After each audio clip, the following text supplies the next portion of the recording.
ناظرین،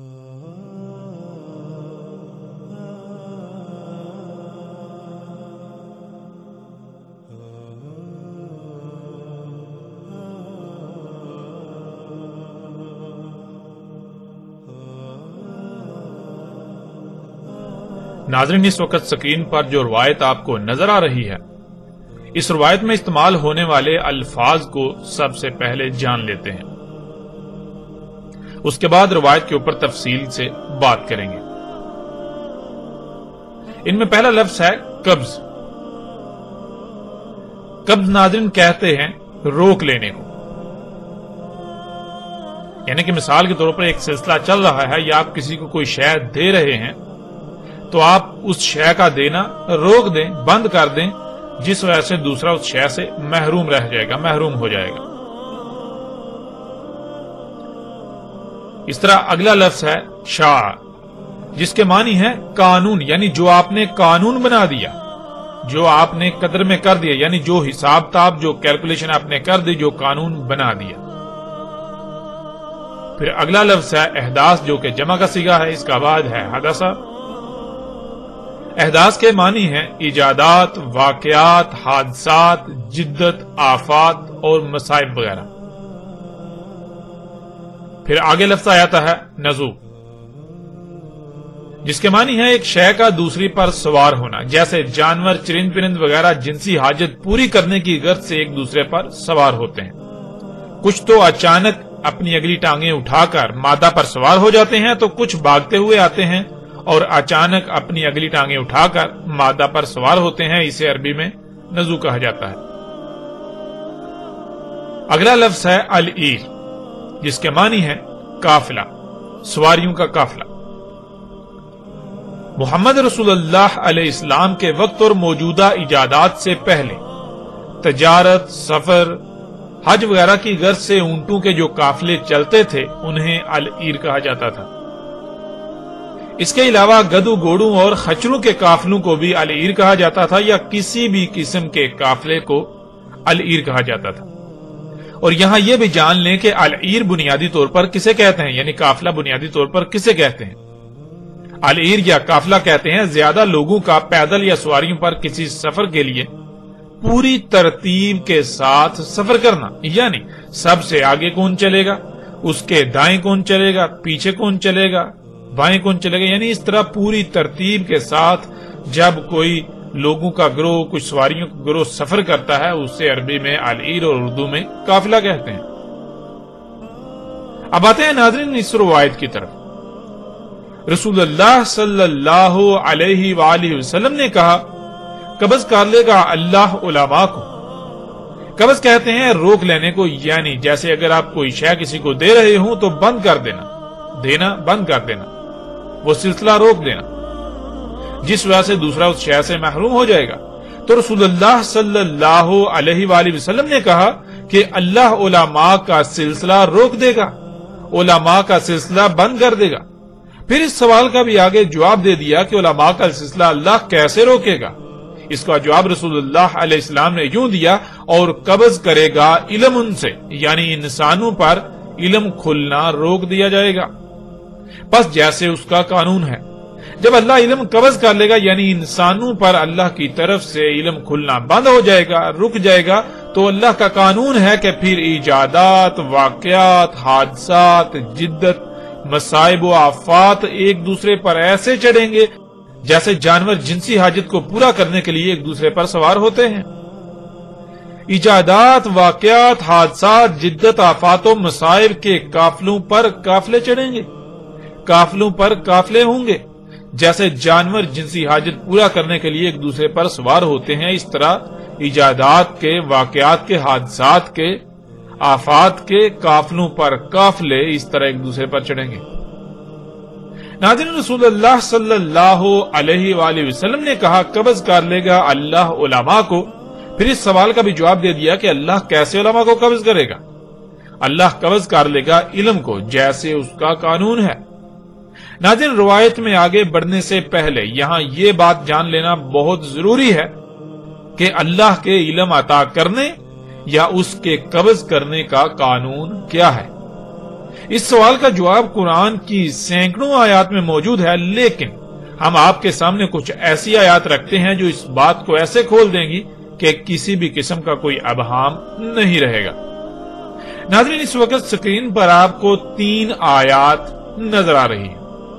ان میں سب سے پہلی آیت ہے سورہ البقرہ کی اور آیت کا نمبر ہے 129۔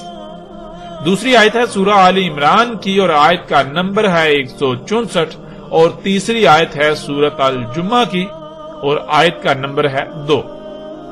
ناظرین، سب سے پہلی بات تو یہ ہے کہ قرآن میں بھی آیات کی ترتیب اسی طرح ہے، یعنی جیسے ہم نے پہلے نمبر پر جسے رکھا وہ قرآن میں بھی پہلے نمبر پر ہے، جسے ہم نے دوسرے پر رکھا وہ قرآن میں بھی ترتیب کے لحاظ سے دوسرے نمبر پر، اور جسے ہم نے تیسرے نمبر پر رکھا وہ ترتیب کے لحاظ سے قرآن میں بھی تیسرے نمبر پر ہی آئی ہے۔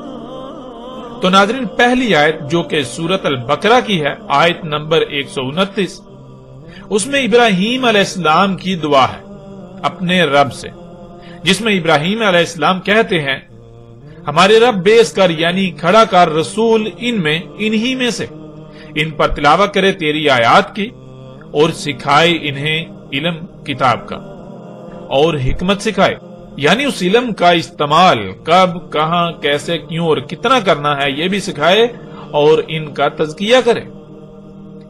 ناظرین، آیت میں آنے والے الفاظ پر بھی تفصیل سے بات کریں گے اور انہیں ہر لحاظ سے کھولیں گے، لیکن اپنے موضوع پر۔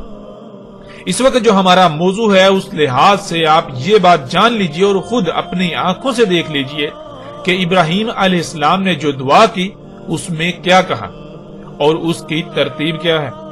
ابراہیم علیہ السلام نے انہی میں سے رسول کی بعثت کی دعا کی جو ان پر اللہ کی آیات کی تلاوت کرے۔ اس کے بعد 3 چیزوں کا ذکر کیا جو بالترتیب یہ ہیں۔ نمبر 1، ان کو علم سکھائے کتاب کا۔ نمبر 2، انہیں حکمت سکھائے، یعنی اس علم کا جو علم سکھایا اس علم کا استعمال کرنا بھی سکھائے، وہ علم کب، کہاں، کیسے، کیوں اور کتنا استعمال کرنا ہے۔ نمبر 3، ان کا تزکیہ کرے۔ ناظرین، رب العالمین کی طرف سے ابراہیم علیہ السلام کی اس دعا کا جواب کیا آیا وہ آپ باقی 2 آیات میں دیکھ سکتے ہیں، اور پھر ان میں رسول کی بعثت اور اس کا انسانوں پر اللہ کی آیات کی تلاوت کے بعد انہی 3 چیزوں کا ذکر ہے جو ابراہیم علیہ السلام کی دعا تھی۔ لیکن یہاں یہ بات قابل غور ہے کہ ان آیات میں ان تینوں چیزوں کی ترتیب مختلف ہے، یعنی ترتیب وہ نہیں ہے جو ترتیب ابراہیم علیہ السلام نے بیان کی۔ اللہ سبحانہ و تعالیٰ نے ابراہیم علیہ السلام کی دعا کے جواب میں کہا کہ اس نے رسول بیس کیا انہی میں سے جو ان پر میری آیات کی تلاوت کرتا ہے۔ اس کے بعد ان 3 چیزوں کی ترتیب کو دیکھیں۔ نمبر 1، ان کا تزکیہ۔ نمبر 2، انہیں کتاب کا علم سکھانا۔ نمبر 3، انہیں حکمت سکھانا۔ یعنی ابراہیم علیہ السلام نے ان 3 میں سے پہلے نمبر پر یہ رکھا کہ انہیں علم سکھائے کتاب کا، لیکن اللہ سبحانہ و تعالی نے کتاب کا علم سکھانے کو دوسرے نمبر پر رکھا۔ ابراہیم علیہ السلام نے دوسرے نمبر پر حکمت کو رکھا، لیکن اللہ سبحانہ و تعالی نے حکمت کو تیسرے نمبر پر رکھا، اور ابراہیم علیہ السلام نے تزکیے کو تیسرے نمبر پر رکھا، لیکن اس کے برعکس اللہ سبحانہ و تعالی نے تزکیے کو پہلے نمبر پر رکھا۔ ناظرین، ابراہیم علیہ السلام نے علم سکھانے کو 3 میں پہلے نمبر پر اور تزکیے کو تیسرے اور آخری نمبر پر، لیکن اللہ سبحانہ و تعالی نے تزکیے کو پہلے نمبر پر رکھا اور اس کے بعد دوسرے نمبر پر علم سکھانے کا ذکر کیا اور پھر آخری اور تیسرے نمبر پر حکمت کو رکھا۔ یعنی ان آیات میں یہ بات بالکل واضح ہو جاتی ہے کہ جب تک کسی کا تزکیہ نہیں ہوتا تب تک وہ کتاب کا علم نہیں سیکھ سکتا۔ ایسا ممکن ہی نہیں کہ تزکیے کے بغیر کوئی کتاب کا علم سیکھ سکے، اس لیے اللہ سبحانہ و تعالی نے پہلے نمبر پر تزکیے کو رکھا۔ جب تک تزکیہ نہیں ہوتا تب تک کتاب کا علم حاصل ہونا ناممکن ہے، اور تزکیے کے لیے طیب رزق شرط ہے، کیونکہ تزکیہ ہوتا ہی طیبات سے ہے۔ ناظرین، آج دنیا میں شاید ہی کوئی ایسا شخص ہو جسے طیب کا علم ہو کہ لفظ طیب کے معنی کیا ہے اور طیب رزق ہوتا کیا ہے۔ اس موضوع پر آئندہ ایک ساتھ میں تفصیل کے ساتھ بات ہوگی، لیکن یہاں یہ بات واضح ہو جانی چاہیے کہ جب کسی کو طیبات کا ہی علم نہیں، طیبات کا علم ہی نہیں اور وہ خبائث کو اختیار کیے ہوئے ہوگا تو اس کا تزکیہ کیسے ہو سکتا ہے؟ اس کا تزکیہ کیوں کر ہو سکتا ہے؟ اور جب تزکیہ نہیں ہوگا تو پھر ظاہر ہے کتاب کا علم کیسے کھل سکتا ہے؟ کیسے سمجھ آ سکتا ہے؟ کیسے حاصل ہو سکتا ہے کتاب کا علم؟ کتاب کے علم کے لیے تو تزکیہ شرط ہے، جب تزکیہ ہوگا ہی نہیں تو علم حاصل نہیں ہو سکتا، اور جب علم حاصل نہیں ہو سکتا تو پھر حکمت تو علم کے بعد آتی ہے، جب علم ہی حاصل نہیں ہو سکتا تو پھر حکمت بھی حاصل نہیں ہو سکتی۔ ناظرین، یہ ہے اللہ کا قانون، جس قانون سے اللہ علم عطا کرتا ہے یا پھر علم کو قبض کر لیتا ہے۔ اور ناظرین، ظاہر ہے جب رزق کی کوئی اہمیت نہیں رہے گی، لوگوں کو طیب کا علم ہی نہیں ہوگا تو پھر ان پر کتاب کا علم کیسے کھل سکتا ہے؟ جب علم نہیں کھلے گا تو ظاہر ہے پھر جہالت غالب آئے گی اور ہر سو ہر طرف جہالت پھیل جائے گی۔ جب جہالت غالب آتی ہے، جہالت پھیل جاتی ہے تو پھر انسان اپنی خواہشات کی اتباع کرتے ہیں اور اپنی خواہشات کو ہی دین کا نام دے لیا جاتا ہے۔ وہ اپنی خواہشات کے خلاف ایک لفظ بھی سننے کو تیار نہیں ہوتے اور نہ ہی برداشت کرتے ہیں۔ یوں پھر وہ اپنی خواہشات کی اتباع میں دن بدن آگے بڑھتے چلتے جاتے ہیں اور اس مقام پر پہنچ جاتے ہیں جہاں سے واپسی ناممکن ہو جاتی ہے۔ ناظرین، یہی محمد علیہ السلام نے کہا تھا کہ اللہ علم کو قبض کرے گا، جیسے اس کا قانون ہے جب علم قبض ہو جائے گا تو جہالت غالب آ جائے گی، دنیا میں جہالت پھیل جائے گی۔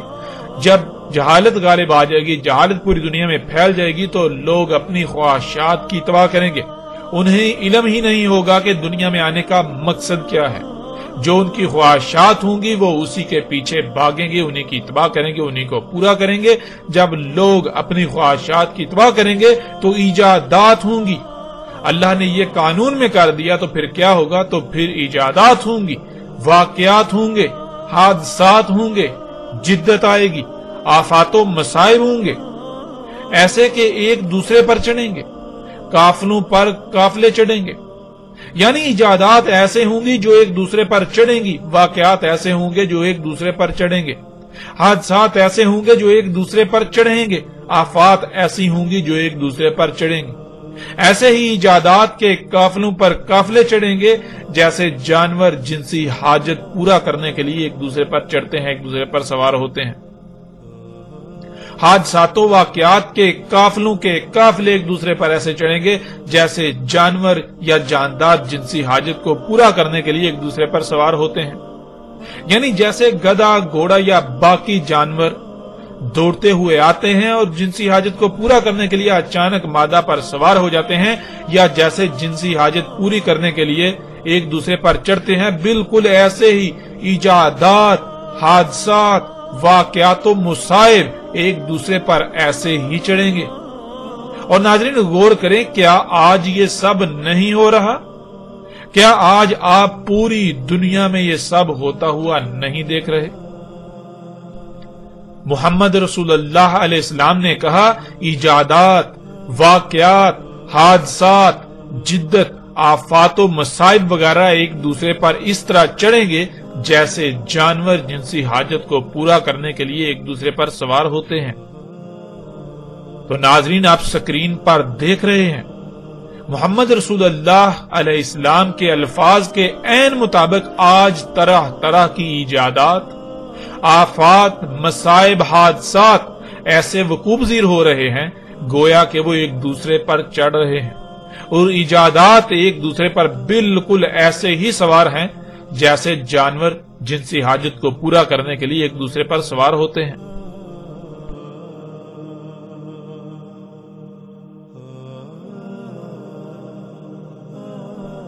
اسی طرح محمد رسول اللہ علیہ السلام نے کہا، ایجادات کے قافلوں پر قافلے، واقعات و حادثات، جدت و آفات اور مصائب وغیرہ کے قافلوں پر قافلے۔ تو ناظرین، کیا یہ آج آپ سب ہوتا ہوا نہیں دیکھ رہے؟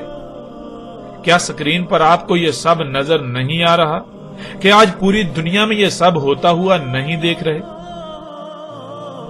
اسی طرح محمد رسول اللہ علیہ السلام نے کہا ایجادات، واقعات، حادثات، جدت، آفات و مصائب وغیرہ کے قافلوں پر قافلے ایک دوسرے پر ایسے چڑھیں گے جیسے جانور جنسی حاجت کو پورا کرنے کے لیے ایک دوسرے پر سوار ہوتے ہیں، ایک دوسرے پر چڑھتے ہیں، اور سکرین پر آپ یہ تمام مناظر اپنی آنکھوں سے دیکھ رہے ہیں۔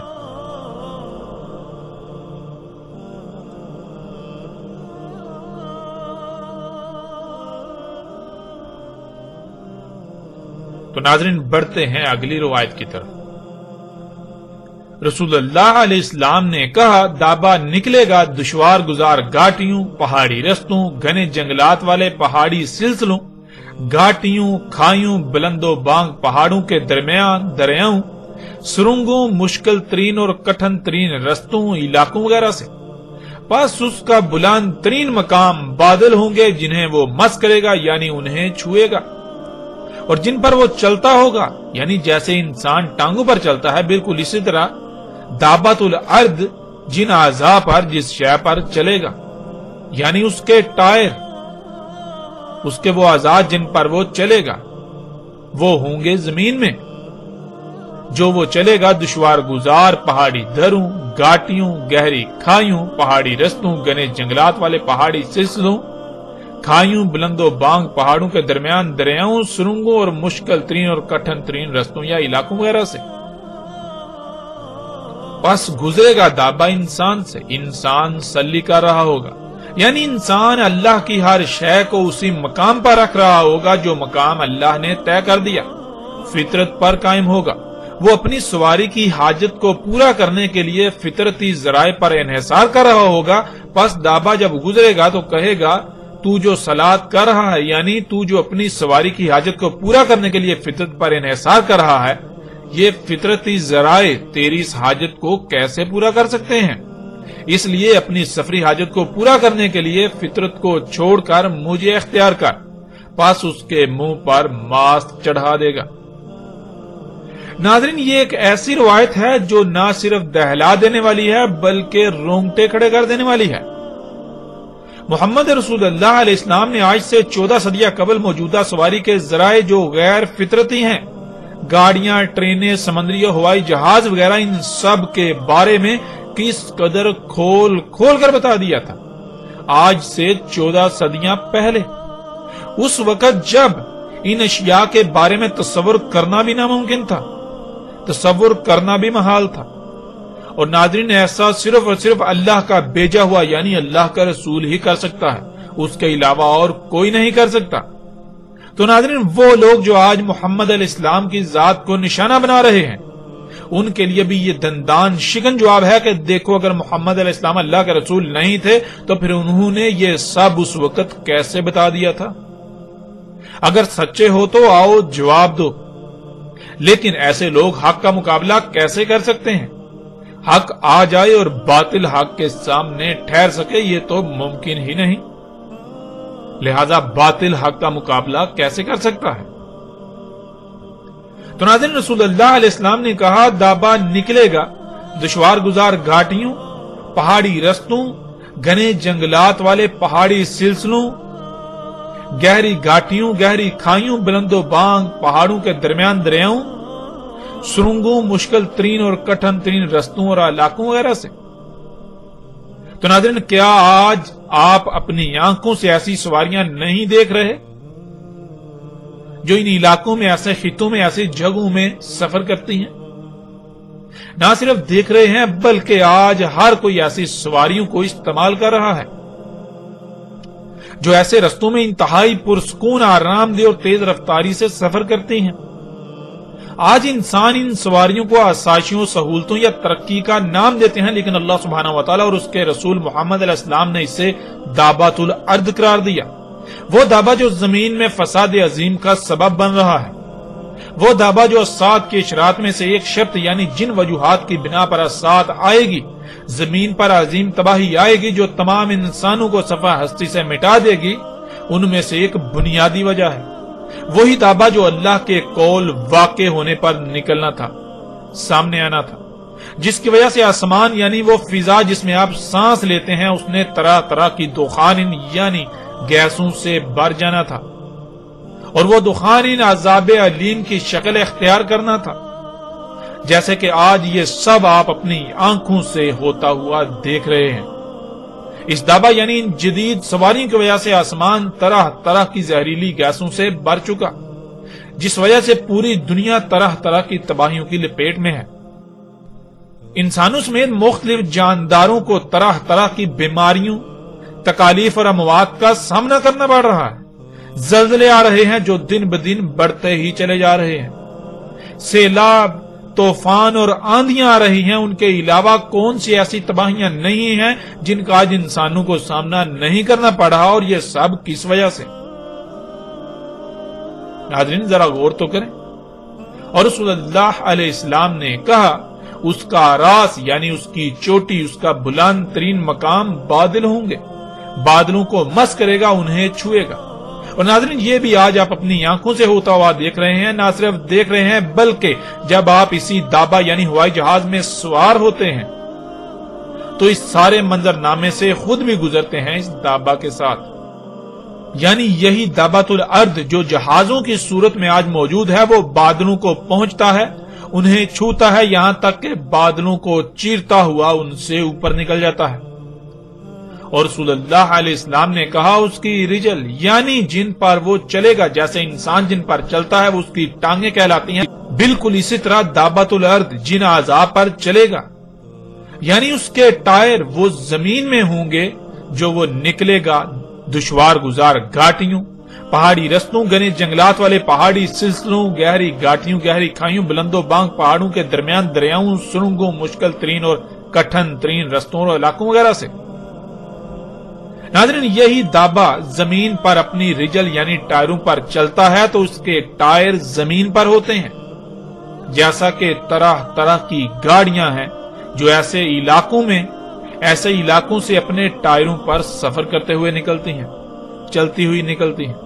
اور یہ سب آج آپ اپنی آنکھوں سے دیکھ رہے ہیں، اور سکرین پر بھی آپ یہ سب مناظر اپنی آنکھوں سے دیکھ رہے ہیں۔ پھر ناظرین رسول اللہ علیہ السلام نے کہا پس گزرے گا، انسان سلی کر رہا ہوگا، یعنی انسان اللہ کی ہر شے کو اسی مقام پر رکھ رہا ہوگا جو مقام اللہ نے طے کر دیا، فطرت پر قائم ہوگا۔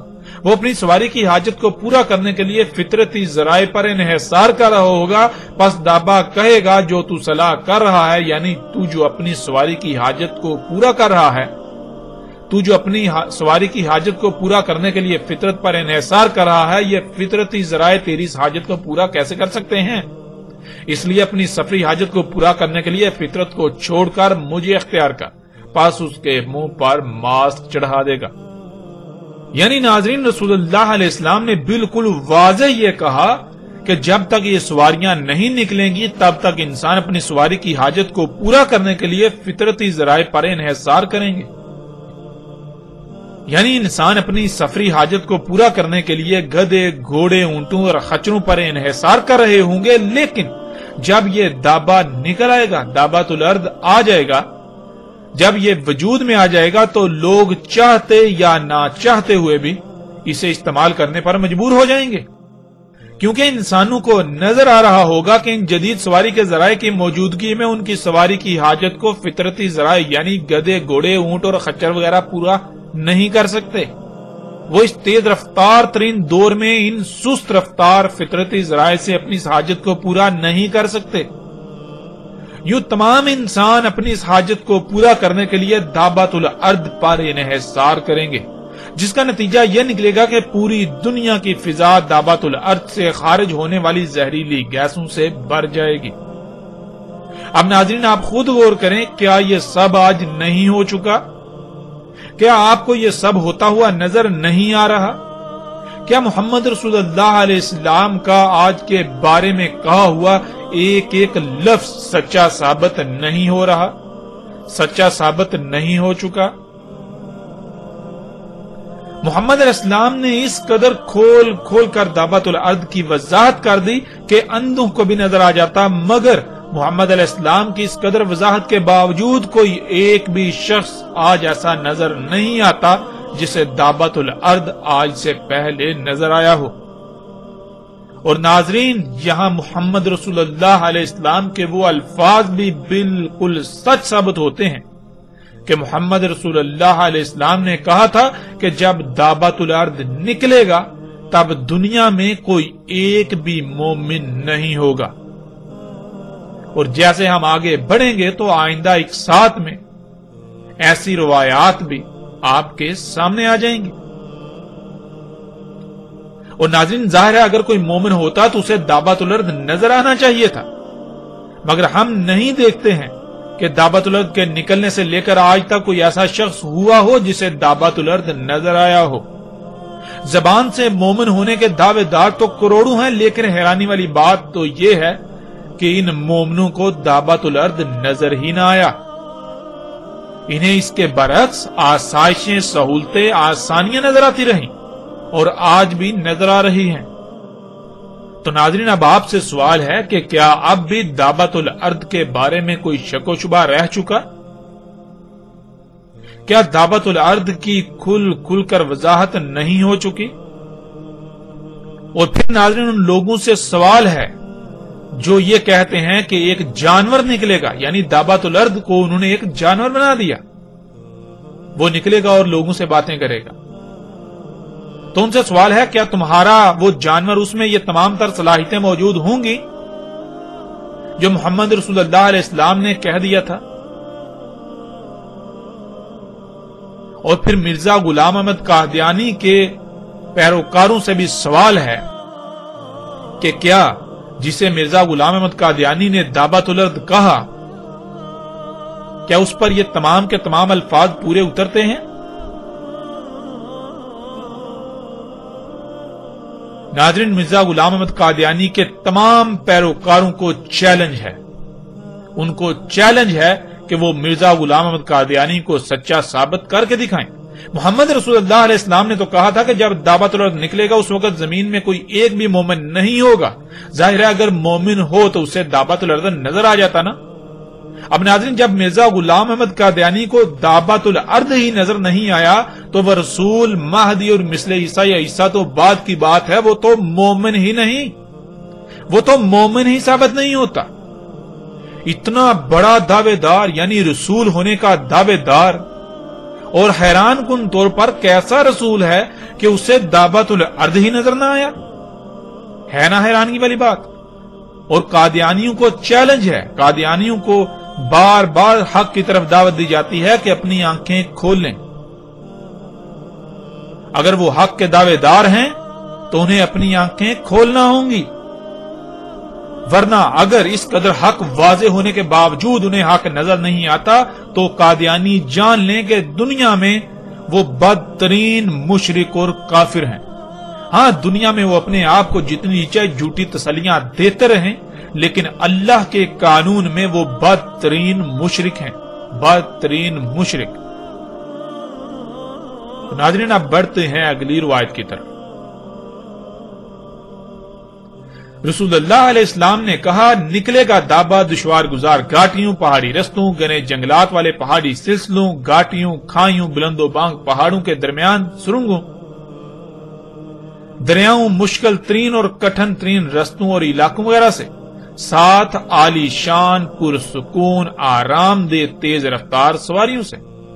پس وہ چھوئے گا بادلوں کو اور جن پر وہ چلتا ہوگا، یعنی جیسے انسان ٹانگوں پر چلتا ہے بالکل ایسے ہی جن پر وہ چلتا ہوگا یعنی اس کے ٹائر، وہ ہوں گے زمین میں جو وہ نکلے گا دشوار گزار پہاڑی دروں، گھاٹیوں، گہری کھائیوں وغیرہ سے.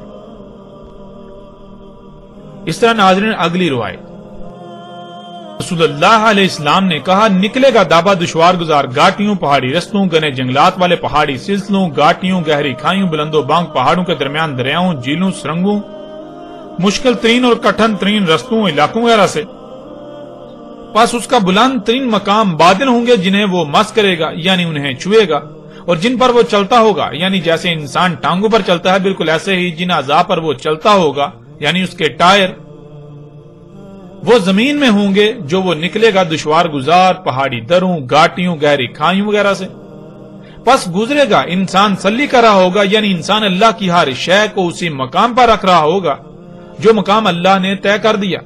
فطرت پر قائم ہوگا، وہ اپنی سواری کی حاجت کو پورا کرنے کے لیے فطرتی ذرائع پر انحصار کر رہا ہوگا، پس دابا کہے گا جو تو صلاح کر رہا ہے، یعنی تو اپنی سواری کی حاجت کو پورا کرنے کے لیے فطرت پر انحصار کر رہا ہے، یہ فطرتی ذرائع تیری اس حاجت کو کیسے پورا کر سکتے ہیں؟ اس لیے اپنی سفری حاجت کو پورا کرنے کے لیے فطرت کو چھوڑ کر مجھے اختیار کر، مجھ پر انحصار کر، ورنہ اگر اس کے باوجود تو فطرت پر انحصار کرنے کی بجائے انہی یعنی اپنی سواری کی حاجت کو پورا کرنے کے لیے فطرتی ذرائع پر ہی انحصار کرتا ہے، تو پھر دو ہی صورتیں ہیں، یا تو یہ کہ اس کے ساتھ پناہ لی جائے، یعنی فطرتی ذرائع پر انحصار کر کے اللہ کے ساتھ شرک اور اس کا کفر کرنے سے بچا جائے، اللہ کے علاوہ کسی اور کو رب بنانے سے بچا جائے، یا پھر دوگلاپن، منافقت اور محض دکھاوا ہے، پس اس کے منہ پر ماسک چڑھا دے گا۔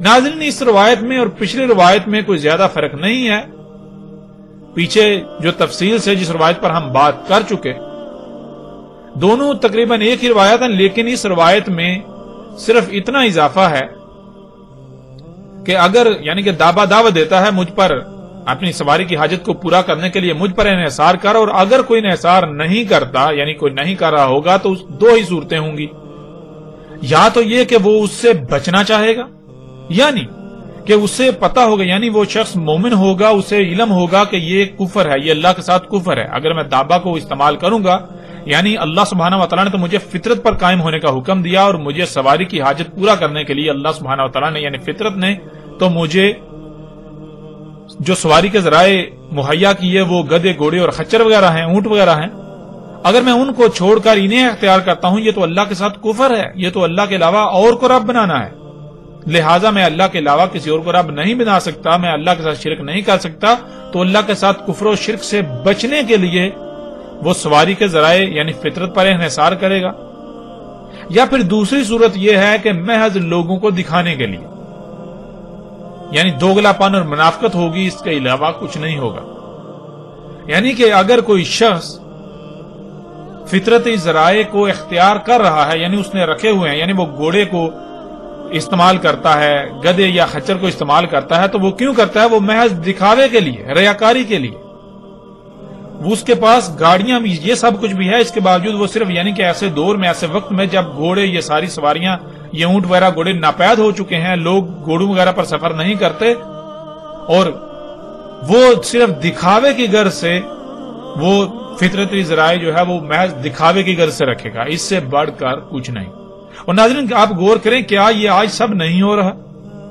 بالکل یہ سب آج ہو رہا ہے۔ اور ناظرین پھر وہی سوال کہ اس قدر دعویٰ کی وضاحت ہو جانے کے باوجود بھی کیا دعوت الارض کے بارے میں کوئی شک و شبہ رہ جاتا ہے؟ بالکل نہیں۔ ناظرین حق الحمدللہ ہر لحاظ سے بالکل واضح ہے کہ آج سے 14 صدیاں قبل محمد رسول اللہ علیہ السلام نے دعوت الارض کے بارے میں کس قدر کھول کھول کر وضاحت کر دی تھی۔